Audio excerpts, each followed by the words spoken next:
Did I do something wrong? My wife's money is my money, right?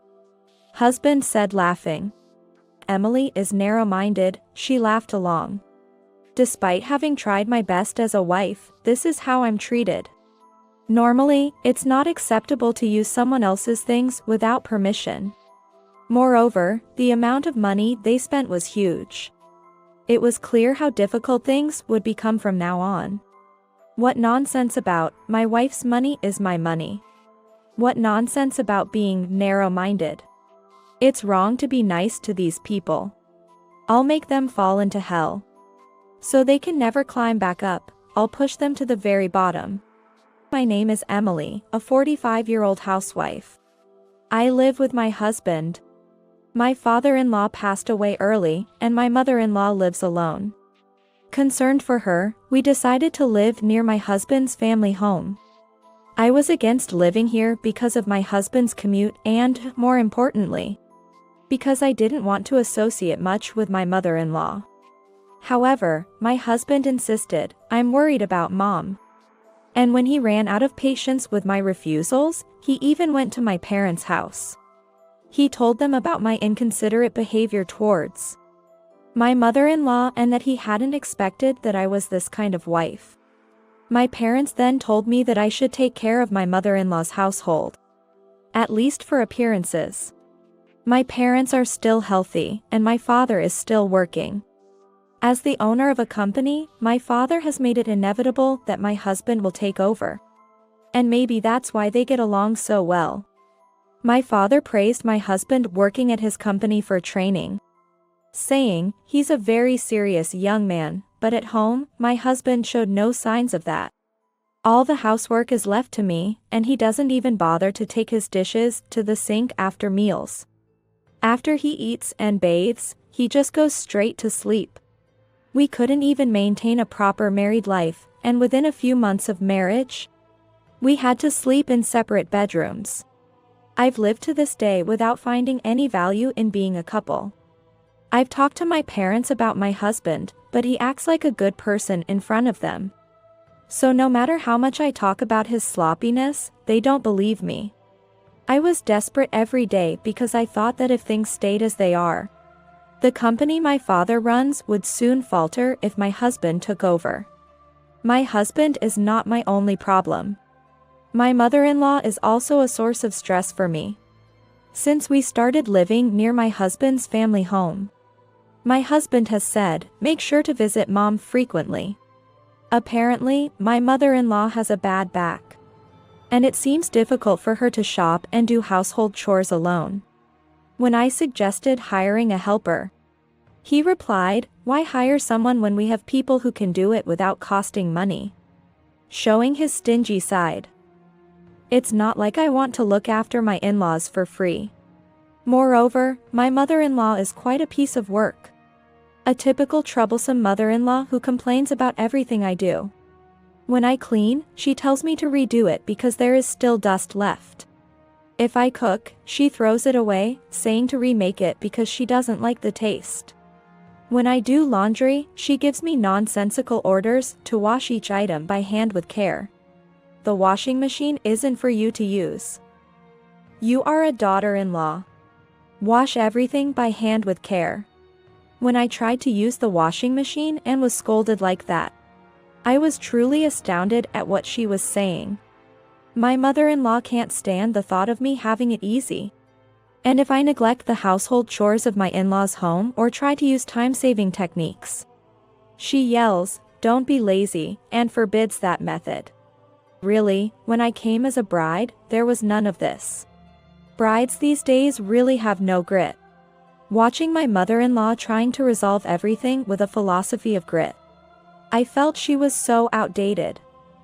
She lived in a different time and tries to impose that way of life on me, who lives in the present, trying to inflict the same hardships she endured.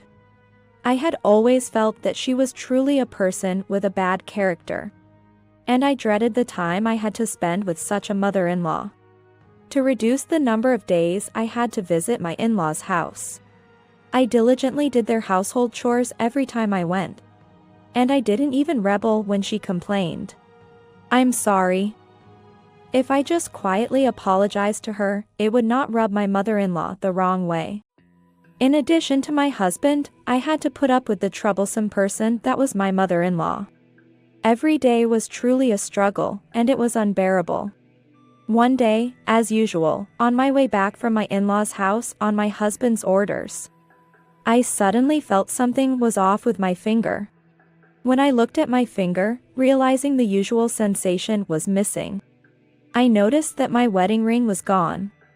Trying to recall when I last saw it, I remembered taking it off to prepare dinner for my mother-in-law. I must have forgotten to put it back on after leaving it there.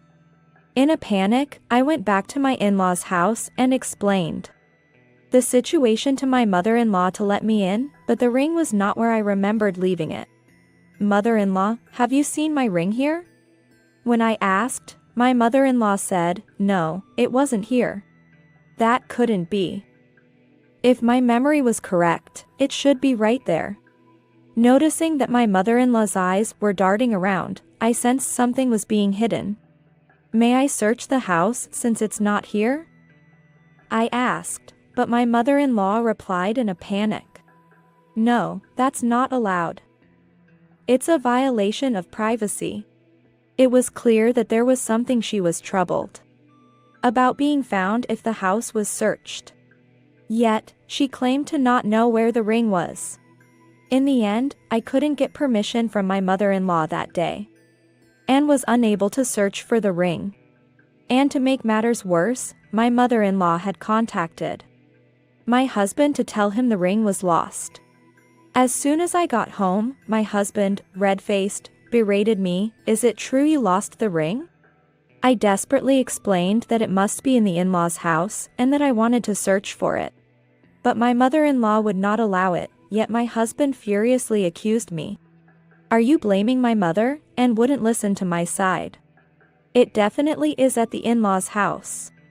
My mother-in-law has it.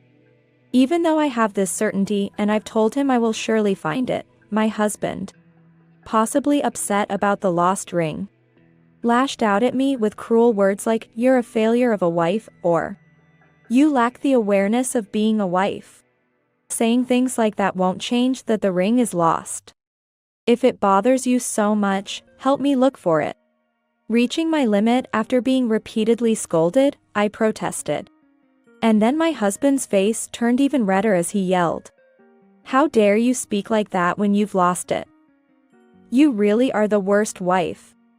You can't even respect your own husband." After that, my husband even went as far as to contact my parents. However, when I explained the situation to my parents, they said, "We believe that Emily would never do such a thing," which gave me a little bit of encouragement. I am absolutely sure that my mother-in-law is involved in this. I have to prove it. Since that day, I've been desperately searching for the ring, but in the end, I couldn't find it. Then one day, my husband was supposed to go on a business trip for a week. While it's not uncommon for him to go on business trips, that day he said something unexpected. He told me that I don't need to take care of my mother-in-law while he is away on his trip. Even when I asked why, he just said, "I have my reasons," and nothing more. Although I suspected there was a hidden agenda, the thought of finally having some free time made me decide not to worry about it anymore. After my husband left for his trip, I spent time with friends I hadn't seen in a while and visited my parents, enjoying my life away from my husband and mother-in-law. Then one day, my father told me, I can't find my card. Apparently, his gold card had been missing for a few days. Losing a card is a serious matter. I thought I had to contact the credit card company immediately. But then my phone rang with a call from my husband. "Hello? I'm actually a bit busy right now." "What's up?" "Emily? Guess where we are? We're in Hawaii." My husband laughed heartily. In the background, I could hear my mother-in-law's voice. I realized then that my husband had lied to me about going on a business trip, and had actually taken my mother-in-law on a trip to Hawaii.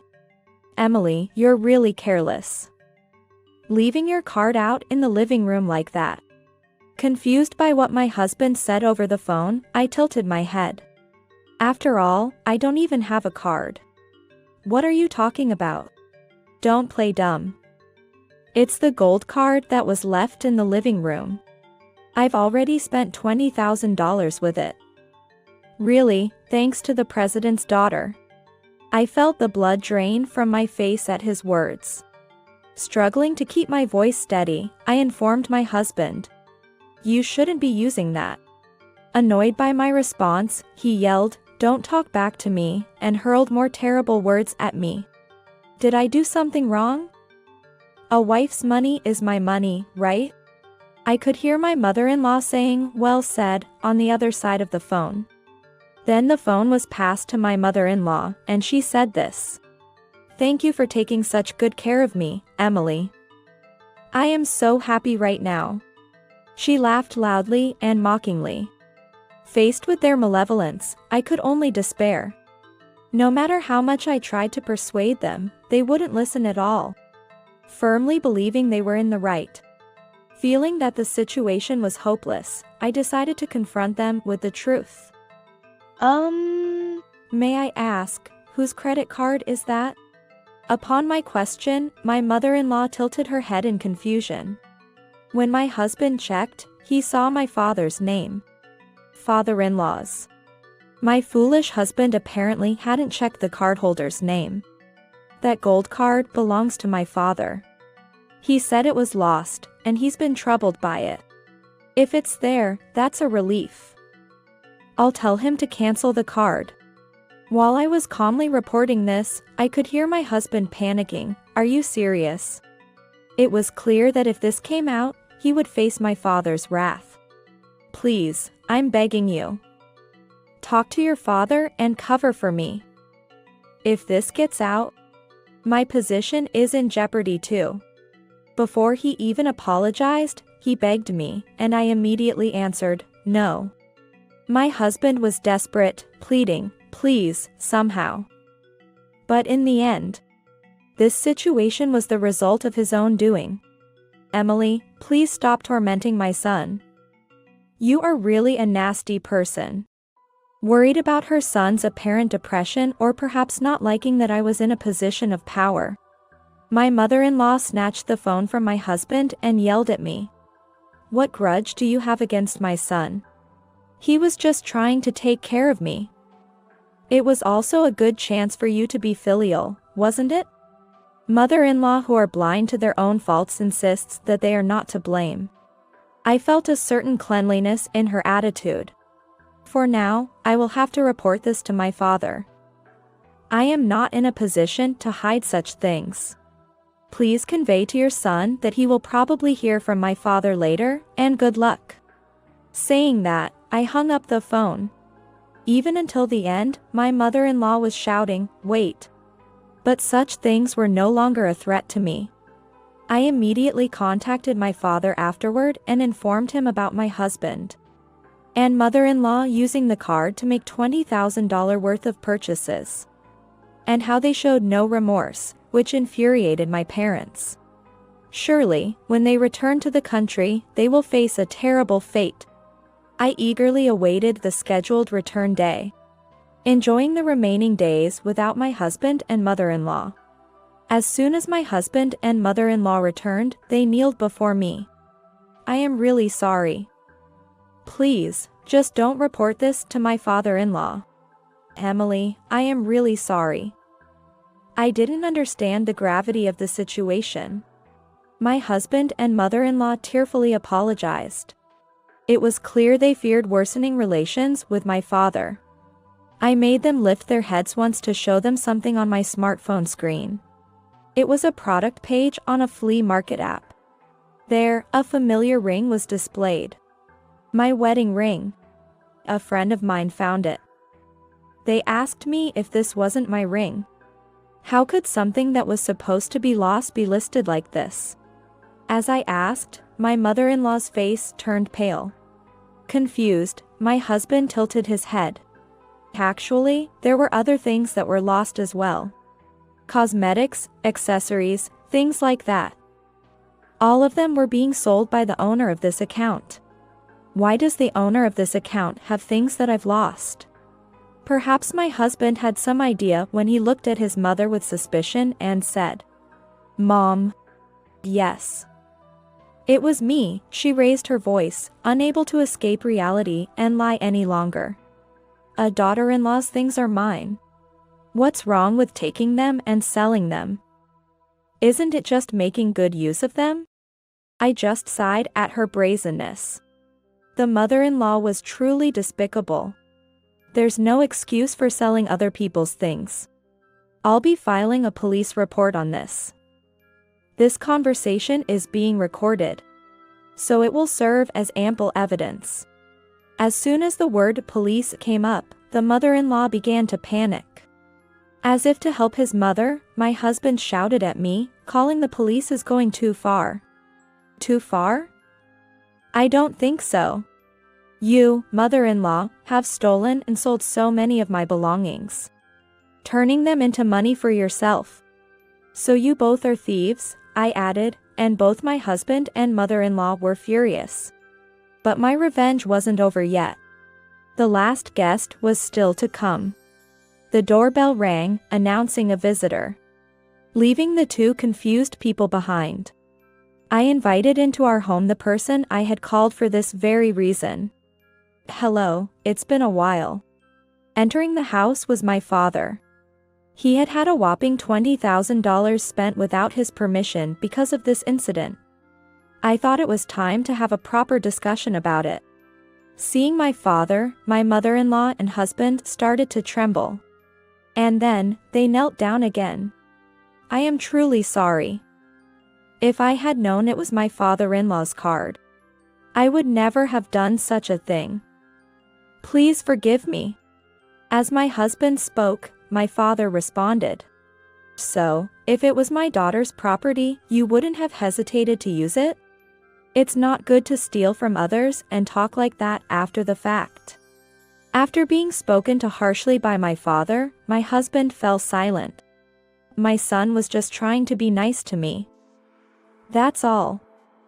"Please, I beg you, forgive us." The mother-in-law pleaded with tears, trying to evoke sympathy. "I cannot bring myself to forgive you for trying to find happiness by stealing from others. This incident has caused significant loss, and I will be claiming all of it." Their faces twisted at my father's words.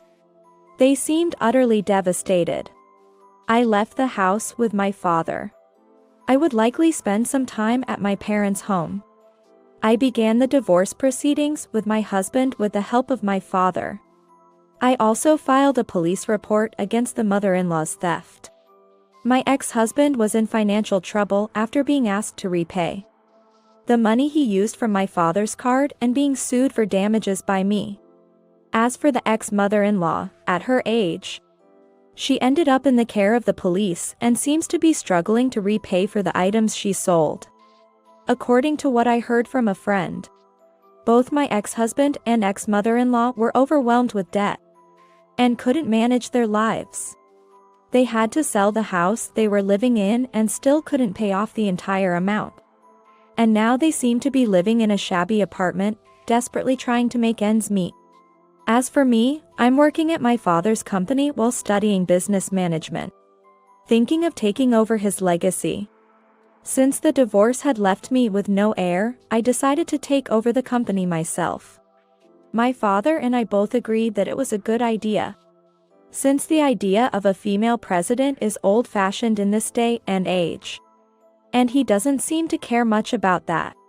Honestly, working while studying is quite challenging. There are times when I feel that no amount of hands would be enough. But I am determined to keep striving in my own way.